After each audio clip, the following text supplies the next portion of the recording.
Hello, আসসালামু আলাইকুম। আপনাদের সবাইকে আমন্ত্রণ জানাচ্ছি আরেকটা নিউ ট্রাভেল ব্লগে। আসলে আমার গলাটা একটু খারাপ, ঠান্ডা লেগেছে। যাই হোক, অনেক ব্যস্ততা, তার মধ্যে ঘোরাঘুরি তো আর থেমে নেই। তো ভাবলাম আপনাদের একটু দেখিয়ে আসি একটা ক্রুজে। সে ক্রুজ থেকে অনেক গাংচিল, জানি না কেন আর গাংচিলগুলো একদম ক্রুজের পিছন পিছন আসছিল। আমি ভাবলাম একটু নেই না ভিউটা, পরন্ত বিকেলে। জায়গাটা ছিল মেঘনা নদীর উপর। হ্যাঁ, এটা বাংলাদেশ, মেঘনা নদীর উপরে।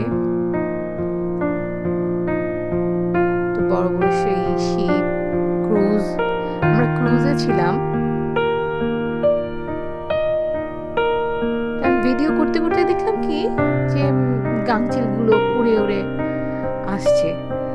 প্রথমে আমি একটু ভয় পেয়ে গেছিলাম, তারপর দেখলাম যে না, ঠিক আছে, ওকে ফাইন, আমি একটু ভিডিও ক্লিপ নিতেই পারি এবং আপনাদের সাথে শেয়ার করতে পারি, রাইট? তো এই ছিল একটা শর্ট ভিডিও। ইনশাল্লাহ আমি ভিডিও করি, আপলোড দেওয়ার সময় পাই না, একটু একটু করে আপলোড দেব। তা এখানেই শেষ করছি। আপনারা সবাই লাইক কমেন্ট করে আমার ইউটিউব চ্যানেলটির পাশে থাকবেন। ধন্যবাদ সবাইকে, বাই বাই।